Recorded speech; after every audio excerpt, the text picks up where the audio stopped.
ಶ್ರೀ ಗುರುಭ್ಯೋ ನಮಃ ಪರಮಗುರುಭ್ಯೋ ನಮಃ ಶ್ರೀಮದಾನಂದತೀರ್ಥ ಭಗವತ್ಪಾದಾಚಾರ್ಯ ಗುರುಭ್ಯೋ ನಮಃ. ವ್ಯಾಸಾಯ ಭವನಾಶಾಯ ಶ್ರೀಶಾಯ ಗುಣರಾಶಯೇ ಹೃದ್ಯಾಯ ಶುದ್ಧ ವಿದ್ಯಾಯ ಮಧ್ವಾಯ ಚ ನಮೋ ನಮಃ. ಯಕ್ಷ ಪ್ರಶ್ನೆಯ ಪೀಠಿಕೆಯನ್ನು ನೋಡಿ ಅವರು ಪಾಂಡವರು ವಿರಾಟ ನಗರಕ್ಕೆ ಹೋಗಕ್ಕೆ ಮುಂಚೆ ಅಜ್ಞಾತವಾಸಕ್ಕೆ ಪೂರ್ವ ಸಿದ್ಧತೆಗಳನ್ನು ಒಂದಷ್ಟು ಮಾಡಬೇಕಾಗಿತ್ತು. ಅದು ಭಗವಂತನ ಒಂದು ಇಚ್ಛಾಪೂರ್ವಕವೂ ಆಗಿದ್ದರಿಂದ ಈ ಒಂದು ಯಕ್ಷ ಪ್ರಶ್ನೆಯ ಒಂದು ನಾಟಕ ನಡೆಯುತ್ತೆ. ಅಲ್ಲಿ ಒಂದು ಪ್ರಸಂಗ ಅದು. ಅದರಲ್ಲಿ ಹೇಳಿದ್ದೆ, ಯಕ್ಷ 4 ಜನ ಮೂರ್ಛೆ ಬಿದ್ದಿದ್ದಾರೆ ತಮ್ಮಂದರು. ಕೊನೆಗೆ ಅವನೇ ಧರ್ಮರಾಯನೇ ಹುಡುಕಿಕೊಂಡು ಎಲ್ಲರನ್ನೂ ಬರ್ತಾನೆ. ಮುಂದೆ ಬಂದು ಭೀಮಸೇನ ದುಶ್ಯಾಸನನ ದ್ರೌಪದಿಯನ್ನು ಭೀಮಸೇನ ಬಿದ್ದಿರೋದನ್ನು ನೋಡ್ಬಿಡ್ತಾನೆ. ಎದೆ ಒಡೆದೋಗುತ್ತೆ ಯುಧಿಷ್ಠಿರನಿಗೆ. ದುಶ್ಯಾಸನ ದ್ರೌಪದಿಯನ್ನು ಎಳೆತಂದಾಗ ದ್ರೌಪದಿಯನ್ನು ನೋಡಿ ದುರ್ಯೋಧನ ಎಡತೊಡೆ ತಟ್ಟಿದಾಗ ಅದನ್ನು ಗದೆಯಿಂದ ಮುರಿದಾಕ್ತೇನೆ, ದುಶ್ಯಾಸನನ ಎದೆಯನ್ನು ಮುರಿದು ಅವನ ರಕ್ತವನ್ನು ಕುಡಿತೇನೆ ಅಂತ ಪ್ರತಿಜ್ಞೆ ಮಾಡಿದ್ನಲ್ಲಪ್ಪ, ಎಂಥ ಕೆಲಸ ಆಗೋಯ್ತಲ್ಲ, ಎಲ್ಲ ವ್ಯರ್ಥವಾಗೋಯ್ತಲ್ಲ ಅಂತ ಅಳ್ತಾ ಇರ್ತಾನೆ. ಭೀಮಾರ್ಜುನರನ್ನು ಸೋಲಿಸುವಂತಹ ದುಷ್ಟ ಶಕ್ತಿ ಈ ಕಾಡಿನಲ್ಲಿ ಇದೆ ಅಂತಂದರೆ ಅರ್ಥ ಏನು? ಅವನಿಗೆ ಅದೇ ನಂಬಕ್ಕಾಗೋದಿಲ್ಲ ಜೀರ್ಣ ಮಾಡ್ಕೊಳ್ಳೋದಕ್ಕೆ. ಹಾಗಾಗಿ ಮುಂದೆ ಹೇಳ್ತಾನವನು, ನಾನಿದ್ದು ಏನು ಉಪಯೋಗ ಆಯಿತು ಇದಕ್ಕೆಲ್ಲ? ನಿನ್ನಂಥ ಜಗದೇಶ್ವರ ಜಗಜ್ಜಟ್ಟಿ ಸಾವನ್ನಪ್ಪಿದ ಮೇಲೆ ಮಲಗಿಬಿಟ್ರೆ ಹೀಗೆ ಇನ್ನು ನನಗೆ ಪ್ರಪಂಚದಲ್ಲಿ ಎಂಥ ಮಾತುಗಳು ಹೇಳ್ತಾನೆ ನೋಡಿದ್ದು ಯುಧಿಷ್ಠಿರ. ಇನ್ನು ಭೀಮಸೇನಂಥವನು ಉರುಳು ಬಿಟ್ಟ ಮೇಲೆ ಇಲ್ಲಿ ಅದು ಒಂದು ಯಕ್ಕಶ್ಚಿತ್ ಕಾಡಿನಲ್ಲಿ ಇನ್ನು ನನಗೆ ಬದುಕು ಉಳಿಯುವಂಥ ಆಸೆ ಯಾವುದೂ ಉಳಿದಿಲ್ಲ. ನಾನಿಲ್ಲಿದ್ದು ಏನೂ ಸಾಧಿಸಬೇಕಾಗೂ ಇಲ್ಲ. ಇಂಥ ಭೀಮಸೇನ ಬಿದ್ದೋಗ್ಬಿಟ್ಟ ಅಂತಂದರೆ ನಾನಿದ್ದು ಏನೂ ಉಪಯೋಗವಿಲ್ಲ ಅಂಥೇಳಿ ಅಳ್ತಾ ಇರ್ತಾನೆ. ಹಾಗಾಗಿ ನವಿಲುಗಳಿಗೆ ಗರಿಯೇ ಆಪತ್ತು ಅಂತ ಹೇಳ್ತಾರೆ ಜನ. ವಿದ್ವಾಂಸರಿಗೆ ಅವರ ಪಾಂಡಿತ್ಯವೇ ಒಂಥರ ಆಪತ್ತು, ಹೆಣ್ಣಿಗೆ ಆ ಒಂದು ಸೌಂದರ್ಯವೇ ಆಪತ್ತು ಅಂತ ತಿಳಿದಂಥ ಜನ ಹೇಳ್ತಾರೆ. ಸೊ ಒಂದೂ ಗಾಯ ಇಲ್ಲದಿರ ಯಾವ ಶತ್ರು ನಿನ್ನನ್ನು ಹೀಗೆ ಹೊಡೆದು ಉರುಳಿಸಿದ್ನಪ್ಪ ಅಂತ ಕೇಳ್ಕೊತಾನೆ. ನಿನ್ನ ಪಾಂಡಿತ್ಯ ಈಗ ಏನಾಗಿ ಯಾವ ಥರ ಎಲ್ಲೂ ಹೋಯ್ತಿದ್ದು ಪಾಂಡಿತ್ಯ ಆಗಲಿ ಬಲವಾಗಲಿ, ಯಾಕೆ ಈ ಥರ ಆಯಿತು? ಅವ್ನಿಗೆ ಏನೂ ಅರ್ಥ ಆಗ್ತಿರಲ್ಲ ಯುಧಿಷ್ಠಿರನಿಗೆ. ಇದು ವಿಷದ ಜಲ ಅಂತ ಅಂದರೆ ಅಕಸ್ಮಾತು ಮೈಯಾಕೆ ಇದು ಕಪ್ಪಾಗಿಲ್ಲ, ನೀನು ನೀರು ಕುಡಿದಿದ್ಯಾ ಅಂತಂದರೆ ಇಲ್ಲಿ ವಿಷ ಆಗಿದ್ರೆ ಇದು ಮೈ ಕಪ್ಪಾಗಬೇಕಾಗಿತ್ತು. ಅದೊಂದೇ ಅಲ್ಲ, ಭೀಮಸೇನ ಎಂಥೆಂಥ ವಿಷವನ್ನು 2 ಬಾರಿ ಕುಡಿದು ಜೀರ್ಣ ಮಾಡ್ಕೊಂಡಿದೆಯಲ್ಲಪ್ಪ. ಆದರೂ ನೀರನ್ನು ಕುಡಿದು ನೋಡೋಣ ಅಂತ ನೀರಿಗಿಳಿದಾಗ ಮತ್ತೆ ಅದೇ ಪ್ರಶ್ನೆ ಬಂತ. ಇಷ್ಟರ ತನಕ ಅದೃಶ್ಯವಾಗಿದ್ದಂಥ ನೀರಲ್ಲಿ ಒಂದು ಈ ಥರ ಯಾವ ಗಾಯವೂ ಇಲ್ಲದೆ ಯಾವ ಶತ್ರು ನಿಮ್ಮನ್ನು ಹೀಗೆ ಎದ್ದು ಉರುಳಿಸ್ದ? ವಿಷ ಒಂದು ವಿಷ ನಿನ್ನನ್ನು ಸಾಯಿಸ್ಕೊಂಡ್ರೂ ನಂಗೆ ನಂಬಕ್ಕಾಗ್ತಾ ಇಲ್ಲ ಅಂತ ಇದ್ದಾಗ ಇಷ್ಟರ ತನಕ ಯಾರೂ ಕಾಣದೇ ಇದ್ದಂಥ ಆವಾಗ ಒಂದು ಕೊಕ್ಕರೆ ರೂಪದಲ್ಲಿ ಒಂದು ಧ್ವನಿ ಕೇಳುತ್ತೆ. ಅಲ್ಲಿ ಬಿಳಿ ಕೊಕ್ಕರೆ ರೂಪದಲ್ಲಿ ಕಾಣಿಸ್ಕೊಳ್ತಾನೆ ಯಕ್ಷನೇ ಪ್ರತ್ಯಕ್ಷನಾಗ್ತಾನಲ್ಲಿ. ಆಗ ಅವನನ್ನು ಕೇಳ್ತಾನೆ. ಬಕ ಅಂದರೆ ಅದು ಪಕ್ಷಿ, ಅದೊಂದು ಪಕ್ಷಿ, ಬಕ ಪಕ್ಷಿ ಅಂತಾರಲ್ಲ ಅದು. ಆಗ ಅದು ಯುಧಿಷ್ಠಿರ ನೋಡಿ ಅದನ್ನು ಮಾತಾಡ್ತಿರೋದನ್ನು ನೋಡಿ ಹೇಳ್ತಾನೆ, ನೀನು ಬಕ ಅಲ್ಲ, ನನಗೆ ಬಕ ರೂಪದಲ್ಲಿ ಕಾಣ್ತಾ ಇದ್ದೀಯ ನೀನು, ಆದರೆ ನೀನು ಬಕ ಅಲ್ಲ. ಈ 4 ಬೆಟ್ಟಗಳು ಇವು, ನನ್ನ ತಮ್ಮಂದಿರು ಸಾಮಾನ್ಯದವರಲ್ಲಪ್ಪ. 4 ಜನ 4 ಬೆಟ್ಟಗಳು ಇವು. ಅಂಥ 4 ಬೆಟ್ಟಗಳನ್ನು ನೀನು ಉರುಳಿಸಿದ್ದೀಯಾ ಅಂತಂದರೆ ನೀನು ಯಾರು ಅಂತ ಹೇಳು ಅಂತಾನೆ ಧರ್ಮರಾಜ. ಆಗ ಬಕ, ನಾನು ನೀರಿನಲ್ಲಿ ಓಡಾಡೋ ಬಕನಲ್ಲಪ್ಪ, ನಾನು ಯಾರು ಅಂತ ಹೇಳ್ತೀನಿ ಕೇಳು ಅಂತ ಹೇಳ್ತಾನೆ ಅವನು. ನಾನು ಯಕ್ಷ, ನೋಡು ಒಂದು ದೊಡ್ಡ ಬೆಳಕಿನ ಪುಂಜವಾಗಿ ಕಾಣಿಸ್ಕೊಳ್ತಾ ಇದ್ದೀನಿ ಅಂತ ಹೇಳಿ ಕಾಣಿಸಿಕೊಂಡು ಬೆಟ್ಟದ ಗಾತ್ರದಲ್ಲಿ ನಿಂತಿದೆ ಬೆಂಕಿ ಉಂಡೆ, ನೋಡಿಲ್ಲಿ ಇದ್ದೆ ನೋಡು ತಿರುಗಿ. ನೀನು ನನ್ನ ಪ್ರಶ್ನೆಗಳಿಗೆ ಉತ್ತರ ಕೊಡದೇ ಇದ್ರೆ, ನೀನು ಕೊಡದೇ ಇರೋ ಅಕಸ್ಮಾತ್ ನೀನು ಏನಾದ್ರೆ ಈ ನೀರನ್ನ ಕುಡಿದ್ರೆ ತಮ್ಮಂದಿರಿಗೆ ಆದ ಗತಿಯೇ ನಿನಗೂ ಆಗಿಬಿಡುತ್ತೆ, ಎಚ್ಚರವಾಗಿರು ಅಂತ ಆ ಒಂದು ಯಕ್ಷ ಹೇಳ್ತಾನೆ. ಆಗ ಧರ್ಮರಾಜ ತಾನು ತನ್ನ ತಮ್ಮಂದಿರನ್ನು ಬದುಕಿಸೋದಕ್ಕಾಗಿ ವಿದ್ಯೋಪಜೀವನವನ್ನು ಮಾಡಬೇಕು ಅಂತ ಹೇಳಿ, ವಿದ್ಯೋಪಜೀವನ ಅಂದರೆ ಅದಕ್ಕೊಂದು ಪ್ರೊಸೀಜರ್ ಇದೆ, ಅದನ್ನು ಮಾಡಿ ತೀರ್ಮಾನಿಸಿ ಆ ಒಂದು ಪ್ರಶ್ನೆಗೆ ಉತ್ತರ ಕೊಡ್ತೀನಿ ಅಂತ ಹೇಳಿ ನಿಂತ್ಕೋತಾನೆ. ಬಹಳ ಸುಂದರವಾದ ಪ್ರಶ್ನೆಗಳ ಸರಮಾಲೆ ಬರುತ್ತೆ ಅಲ್ಲಿಗೆ. ಅದರಲ್ಲಿ ಮುಖ್ಯವಾದದ್ದನ್ನು ನೋಡೋಣಂತೆ. ಕೊನೆ 4 ಪ್ರಶ್ನೆಗಳನ್ನು ನೋಡೋಣ. ಫಸ್ಟೆಲ್ಲ ಸುಮಾರಷ್ಟು ಪ್ರಶ್ನೆಗಳು ಬರುತ್ತೆ ಯಕ್ಷಂದು. ಅದಕ್ಕೆ ಏಕೆಂದರೆ ಇದು ನಮ್ಮ ಸಮಯಾಭಾವದಿಂದ ಭೀಮಸೇನನ ಪಾತ್ರವನ್ನು ನೋಡ್ತಾ ಇರೋದ್ರಿಂದ ನಾವು ಮಹಾಭಾರತ ಚಿಂತನವಾಗಲಿ, ವಿರಾಟ ಪರ್ವವಾಗಲಿ ಅಥವಾ ಯಾವ ಯಕ್ಷ ಪ್ರಶ್ನೆ ಒಂದು ಪ್ರಸಂಗ ಆಗಲಿ ನೋಡ್ತಾ ಇಲ್ಲ. ಭೀಮಸೇನನ ಇಂಪಾರ್ಟೆನ್ಸ್ ತೋರ್ಸೋಕ್ಕೋಸ್ಕರ ಹೇಳ್ತಾ ಇರೋವಂಥದ್ದು ಆ ಪಾತ್ರ ಪರಿಚಯ. ಹಾಗೆ 4 ಕೊನೆ ಪ್ರಶ್ನೆಗಳು ವೆರಿ ವೆರಿ ಇಂಪಾರ್ಟೆಂಟ್ ನೋಡೋದಕ್ಕೋಸ್ಕರ ನೋಡ್ತಾ ಇರೋದು. ಏನಪ್ಪ ಅದು ಅಂದರೆ, ಅವನು ಯಕ್ಷ ಕೇಳ್ತಾನೆ ಯುಧಿಷ್ಠಿರನ್ನ, ಯಾವ ಮನುಷ್ಯ ನಿಜವಾಗಿ ಸುಖಿ ಹೇಳು ಅಂತಾನೆ. ಜಗತ್ತಿನಲ್ಲಿ ಅತ್ಯಂತ ಆಶ್ಚರ್ಯವಾದ ಸಂಗತಿ ಯಾವುದು ಅಂತ 2ನೇ ಪ್ರಶ್ನೆ ಕೇಳ್ತಾನೆ. ನಿಮ್ಮ ಜೀವನದ ನಡೆ ಹೇಗಿರಬೇಕು ಅನ್ನೋದು 3ನೇ ಪ್ರಶ್ನೆ ಕೇಳ್ತಾನೆ. ಇಂದಿನ ದೊಡ್ಡ ಸುದ್ದಿ ಯಾವುದು ಅಂತ 4ನೇ ಪ್ರಶ್ನೆ ಕೇಳ್ತಾನೆ. ಇದು 4ಕ್ಕೂ ನೀನು ಕೊನೆಯದಾಗಿ ಉತ್ತರ ಕೊಟ್ಟು ಆಮೇಲೆ ನೀರನ್ನು ಕುಡಿ ಅಂತ ಹೇಳ್ತಾನೆ. ಅದಕ್ಕೆ ಮುಂಚೆ ಸಾಕಷ್ಟು ಪ್ರಶ್ನೆಗಳಾಗಿರುತ್ತೆ. ಅದಕ್ಕೆ ಯುಧಿಷ್ಠಿರ ಮೊದಲನೇ ಪ್ರಶ್ನೆಗೆ ಉತ್ತರ ಕೊಡ್ತಾನೆ. ಯಾರು ನಿಜವಾದ ಒಂದು ಸುಖಿ ಯಾರಪ್ಪ ಅಂದರೆ ಯಾವತ್ತೂ ಸಾಲ ಮಾಡದೇ ಇರೋವಂಥವನೇ ನಿಜವಾದ ಸುಖಿ ಅಂತ ಯುಧಿಷ್ಠಿರ ಉತ್ತರ ಕೊಡ್ತಾನೆ.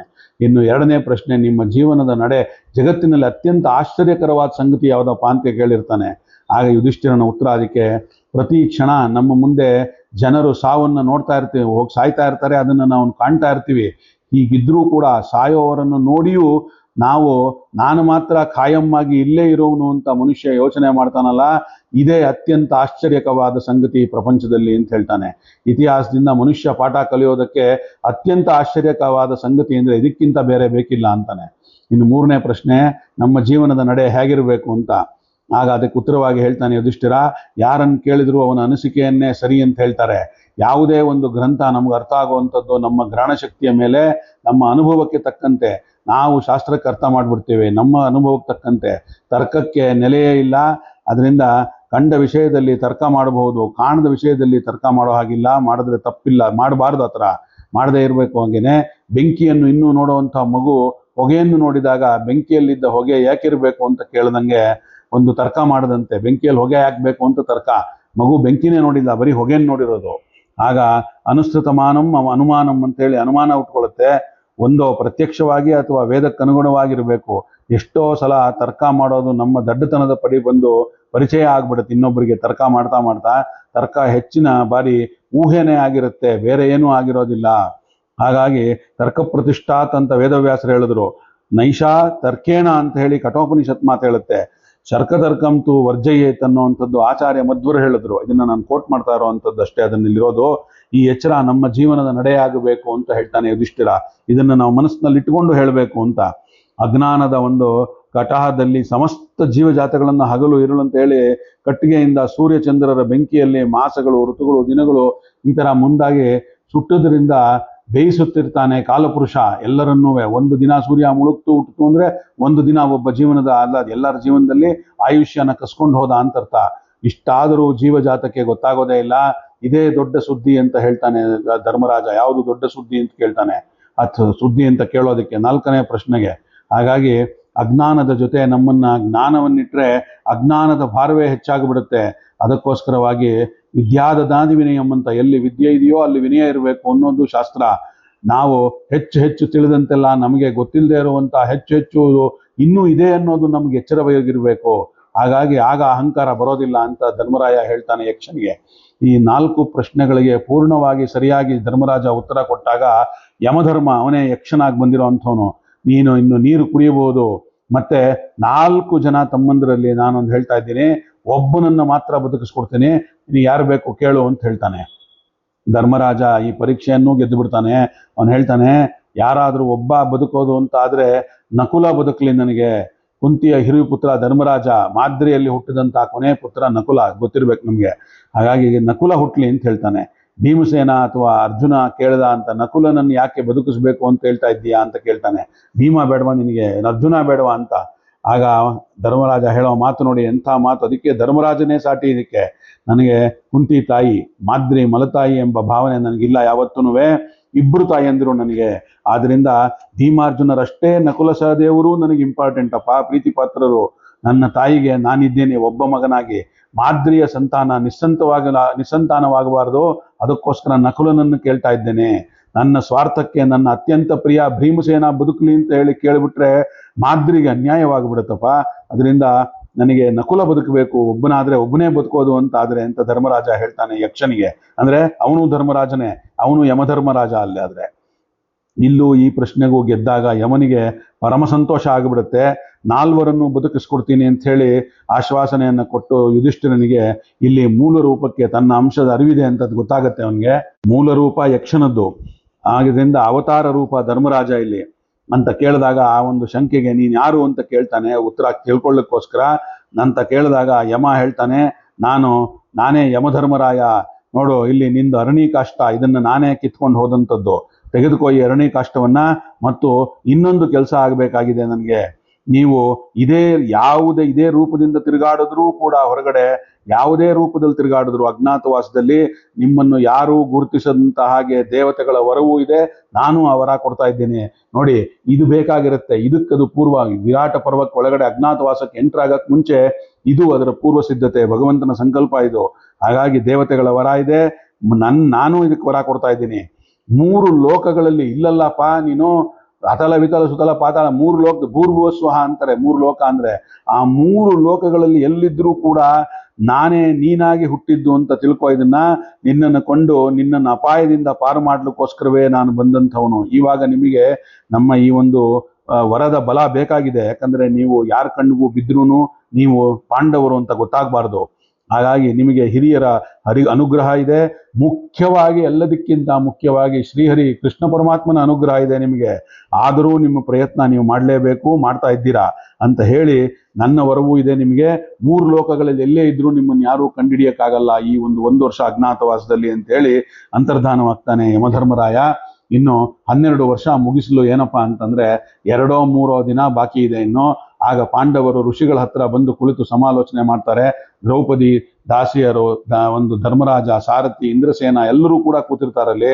ಆಗ ಋಷಿಗಳು ಹೇಳ್ತಾರೆ, ನಿಮ್ಮ ಜೊತೆ ಆನಂದವಾಗಿ 12 ವರ್ಷ ಕಳೆದಿದ್ದೇವೆ, ಇನ್ನು ನಿಮ್ಮನ್ನು ಬಿಟ್ಟಿರಕ್ಕೆ ನಮಗೆ ಮನಸ್ಸಾಗ್ತಿಲ್ಲ, ಬಿಟ್ಟಿರ್ಬೇಕಾಗಿದೆ, ಅಜ್ಞಾತವಾಸಕ್ಕೆ ನೀವು ಹೋಗ್ಬೇಕಾಗಿದೆ, ನೀವೆಲ್ಲ ಇನ್ನು ಹೊರಡಿ, ನಾವು ನಮ್ಮ ರಾಜ್ಯಗಳಿಗೆ ವಾಪಸ್ ಹೋಗ್ತೇವೆ, 1 ವರ್ಷ ಆದ್ಮೇಲೆ ಮತ್ತೆ ಭೇಟಿ ಆಗೋಣ ಅಂತೇಳಿ. ಪಾಂಡವರು ಎಲ್ಲಿ ಹೋದ್ರು ಅಂತಂದ್ರೆ ಗೊತ್ತಿಲ್ಲ ಅಂತ ಹೇಳ್ಬಿಡಿ ಅಂತ ಎಲ್ಲರೂ ಹೇಳ್ತಾರೆ. ನಮಗೆ ಗೊತ್ತಿಲ್ಲ ಎಲ್ಲೋದ್ರು ಪಾಂಡವ, ಯಾಕಂದ್ರೆ ಎಲ್ರಿಗೂ ಗೊತ್ತಿರುತ್ತೆ ಋಷಿ ಮುನಿಗಳು ವನದಲ್ಲಿ ಪಾಂಡವರ ಜೊತೆಗೆ ಇವರೆಲ್ಲ ಇದ್ದಾರೆ ಅಂತ ಹೇಳಿ. ಹಾಗಾಗಿ ಎಲ್ಲಿ ಹೋದ್ರೋ ಗೊತ್ತಿಲ್ಲ ಅಂತ ಹೇಳಿ ಅಗಲಿಕೆ ಆಗಿ ವೇದನೆಯಿಂದ ಅವರು ಕೂಡ ಆ ಕಡೆಗೆ ಹೋಗ್ತಾರೆ, ಈ ಕಡೆ ಪಾಂಡವರು ಋಷಿ ಮುನಿಗಳ ಬೇರ್ಪಡಿಕೆಯಿಂದ ಹೋಗ್ತಾರೆ. ಇನ್ನು ಮುಂದೆ ನಮ್ಮೊಂದಿಗೆ ಇರುವಂತಹ ಭಾಗ್ಯ ನಿಮಗೆ ಎಂದು ಬರುತ್ತೋ ಗೊತ್ತಿಲ್ಲ, ಅಥವಾ ನಮಗೆ ನಿಮ್ಮೊಂದಿಗೆ ಇರೋ ಭಾಗ್ಯ ಯಾವತ್ತು ಬರುತ್ತೋ ಗೊತ್ತಿಲ್ಲ ಅಂತ ಹೇಳಿ ಎಲ್ಲರೂ ಹೇಳಿ ಹತ್ಕೊಂಡಾಗ ಧರ್ಮರಾಜ ಒಂಥರ ಎಮೋಷನಲಿ ಅವನು ತುಂಬಾ ಅಟ್ಯಾಚ್ ಆಗಿರ್ತಾನೆ ಇಂಥವಕ್ಕೆಲ್ಲ. ಅವನು ತುಂಬಾ ಎಮೋಷನಲ್ ಆಗಿ ಕೊನೆಗೆ ಮೂರ್ಛೆ ಹೋಗ್ಬಿಡ್ತಾನೆ ಕೆಲವು ಕಾಲ. ಆಗ ಅಲ್ಲಿ ಧೌಮ್ಯಾಚಾರ್ಯರು ಬಂದು ಸಮಾಧಾನ ಮಾಡ್ತಾರೆ. ಅವರು ಪೂರ್ತಿಯಾಗಿ 12 ವರ್ಷ ಇವ್ರ ಜೊತೆನೆ ವನವಾಸದಲ್ಲಿ ಇದ್ದಂಥವ್ರು. ಅಜ್ಞಾತವಾಸದ ಬಗ್ಗೆಗೆ ಮುಂದೆ ಧರ್ಮರಾಯನಿಗೆ ಡೌಟು, ಭೀಮ ಒಪ್ತಾನೋ ಇಲ್ವೋ, ಎಲ್ರ ಮೇಲೂ ಡೌಟ್ ಇಲ್ಲ ಅವನಿಗೆ, ಭೀಮನ ಮೇಲೆ ಮಾತ್ರ. ಭೀಮ ಮೊದ್ಲಿಂದ ಹೇಳ್ತಾ ಇದ್ದಾನೆ, ನಾನು ರಾಜ್ಯ ಕೊಡ್ತೀನಿ, ನಾನು ಕಿತ್ಕೊಂಡ್ಬರ್ತೀನಿ ಅಂತ. ಒಪ್ತಾನೋ ಇಲ್ವೋ ಅನ್ನೋ ಅಳುಕಿರುತ್ತೆ. ಹಾಗಾಗಿ ಇದನ್ನ ಭೀಮಸೇನನಿಂದ ಕೊನೆ ಸಂದೇಶ ಇಲ್ಲಿ ಬರುತ್ತೆ ವಿರಾಟ ಪರ್ವಕ್ಕೂ ಮುಂದೆ ವಿರಾಟ ಪರ್ವ ಭೀಮಸೇನನ ಅಗಾಧವಾದ ಒಂದು ಶಕ್ತಿ ಬುದ್ಧಿ ಪ್ರದರ್ಶನ ಇರೋದೇ ವಿರಾಟ ಪರ್ವದಲ್ಲಿ. ಅದನ್ನ ಮುಂದೆ ನೋಡೋಣ. ಧರ್ಮರಾಜ ನಿನ್ನ ಸಿದ್ಧನಾಗುವ ಅಜ್ಞಾತವಾಸಕ್ಕೆ ಅಂತ ಭೀಮನೇ ಹೇಳ್ತಾನೆ. ಆ ಒಂದು ನಿನ್ನ ವರ್ತನೆಯ ಬಗ್ಗೆ ನಮಗಾರಿಗೂ ಕೂಡ ಸಮಾಧಾನ ಇರಲಿಲ್ಲ ಮೊದಲಾಗಿದ್ದು. ದುರ್ಯೋಧನನ ಎದುರು ಹೋರಾಡಿ ರಾಜ್ಯ ಪಡೆಯಬೇಕು ಅಂತ ಹೇಳಿ ನಮ್ಮೆಲ್ಲರ ತೀರ್ಮಾನ ಆಗಿತ್ತು. ಆದ್ರೆ ಯಾರು ವಂಚಕರೋ ಅವರಿಗೆ ವಂಚನೆಯಿಂದಲೇ ಶಿಕ್ಷೆ ಮಾಡಬೇಕು ಅಂತ ನನ್ನ ಅಭಿಪ್ರಾಯ. ನಾನು ಅರ್ಜುನ ಧರ್ಮದಿಂದಲೇ ಮೊದಲು ದುರ್ಯೋಧನನಲ್ಲಿ ಯುದ್ಧ ಮಾಡಬಹುದಾಗಿತ್ತು. ಆದ್ರೆ ನಿನ್ನ ಮಾತಿಗೆ ಬದ್ಧನಾಗಿರ್ಬೇಕು ಅಂತ ಹೇಳಿ ತೀರ್ಮಾನ ಮಾಡಿ ನಾವಿಬ್ರು ಕೂತಿದ್ದೇವೆ. ನಕುಲ ಸಹದೇವರು ದುರ್ಯೋಧನನ ಮುಗಿಸಿಬಿಡು ಅಂತ ಪ್ರತಿದಿನ ನನ್ನ ಹತ್ರ ಹೇಳ್ತಾ ಇದ್ರು ವನವಾಸದಲ್ಲಿ. ಅವರನ್ನು ತಡೆದು ನಿಲ್ಲಿಸಿ ನಾನು ಇರ್ಲಿ ಇರಪ್ಪ, ಆಯ್ತು ದೊಡ್ಡವನೊಬ್ಬ ಇದಾನಲ್ವಾ, ಅವನು ಏನ್ ಹೇಳ್ತಾನೆ ಹಾಗೆ ಮಾಡೋಣ ಅಂತ. ಇಲ್ದಿದ್ರೆ ಅವರು ಕೂಡ ನಿನ್ನ ಮೇಲೆ ದಂಗೆ ಹೇಳ್ತಾ ಇದ್ರು ನಾನು ಸಮಾಧಾನ ಮಾಡದೇ ಇದ್ದಿದ್ರೆ. ಇದು ಅಪೂರ್ವ ಸಂಗತಿ. ಇದು ತಮ್ಮಂದ್ರಿಂದ ನನ್ನ ಒತ್ತಡದಿಂದ ಅವರು ಕೂಡ ಸಮರ್ಥರಾಗಿದ್ರು ಕೂಡ ಸುಮ್ಮನೆ ಇದ್ರು. ಎಲ್ಲರೂ ಹೊಡೆದಾಕಕ್ಕೆ ಸಮರ್ಥರಾಗಿದ್ರು, ದುರ್ಯೋಧನನ್ನ ಸುಮ್ಮನೆ ಇದ್ರು. ಅದರಿಂದ ಭೀಮಸೇನ ಏನೋ ಮಾಡುವಂತೇನೆ ಅಂತ ಅನ್ನೋ ಸಂಶಯ ನಿನಗೆ ಬೇಡ ಅಣ್ಣ, ಡೋಂಟ್ ವರಿ, ನೀನಿನ್ ಸಿದ್ಧನಾಗುವ ಅಜ್ಞಾತವಾಸಕ್ಕೆ ನಾನಿದ್ದೇನೆ ನಿನ್ನ ಹಿಂದೆ ಅಂತ ಭೀಮಸೇನ ಭರವಸೆ ಕೊಡ್ತಾನೆ. ಆಗ ಧರ್ಮರಾಜನಿಗೆ ಒಮ್ಮೆಗೆ ಕೂಡ ಧೈರ್ಯ ಬಂದುಬಿಡುತ್ತೆ. ಇನ್ನು ಏನು ಭಯ ಇಲ್ಲ ನನಗೆ, ಭೀಮಸೇನ ಒಪ್ಕೊಂಡ ಅಂದ್ರೆ ಮುಗೀತು ಅಂತ. ನೀನು ಹೇಳಿದ ಹಾಗೆ ಮಾಡ್ತೀನಪ್ಪ, ಆಯ್ತು ಅಜ್ಞಾತವಾಸದ ಬಗ್ಗೆ ತೀರ್ಮಾನಿಸು, ನಾವಿದಕ್ಕೆ ಎಲ್ಲರೂ ಕೂಡ ಬದ್ಧರಾಗಿದ್ದೇವೆ ಅಂತ ಧರ್ಮರಾಜನ ಹತ್ರ ಭೀಮಸೇನ ಹೇಳ್ತಾನೆ. ಇಲ್ಲಿಂದ ಹೊರಟು ವಿರಾಟ ನಗರದ ದಾರಿಯಲ್ಲಿ ಬರ್ತಾರೆ ಅನ್ನುವಲ್ಲಿಗೆ ಈಗ ಮುಂದೆ ಎಲ್ಲ ಅವ್ರು ಹೇಗೆ ವೇಷಗಳನ್ನ ಬದಲಾಯಿಸ್ಕೋತಾರೆ, ಏನೇನಾಗ್ತಾರೆ, ಅವರ ಶಸ್ತ್ರಾಸ್ತ್ರಗಳು ಏನೇನಾಗುತ್ತೆ ಅದನ್ನೆಲ್ಲ ನಾಳೆ ದಿನ ಸಿಕ್ಕಾಗ ನೋಡೋಣ ಅಂತ ಹೇಳ್ತಾ ಇವತ್ತಿನ ಈ ಒಂದು ಯಕ್ಷ ಪ್ರಶ್ನೆಯ ಅದ್ಭುತವಾದ ಭೀಮಸೇನ ಚಿಂತನವನ್ನ ಇಲ್ಲಿ ಉಪಸಂಹಾರ ಮಾಡಿ ಇದನ್ನ ನನ್ನ ಗುರುಗಳಾದ ಬನ್ನಂಜೆ ಅವರಿಗೆ ಹಾಗೂ ಅವರ ಅಂತರ್ಯಾಮಿಯಾದ ಶ್ರೀಮದ್ ಆಚಾರ್ಯರು ಹಾಗೂ ಕೃಷ್ಣ ಪರಮಾತ್ಮನ ಪಾದಗಳಿಗೆ ಅರ್ಪಣೆಯನ್ನು ಮಾಡೋಣ. ಶ್ರೀಕೃಷ್ಣಾರ್ಪಣಮಸ್ತು. ಸರ್ವೇ ಸಜ್ಜನ ಸುಖಿನೋ ಭವಂತು.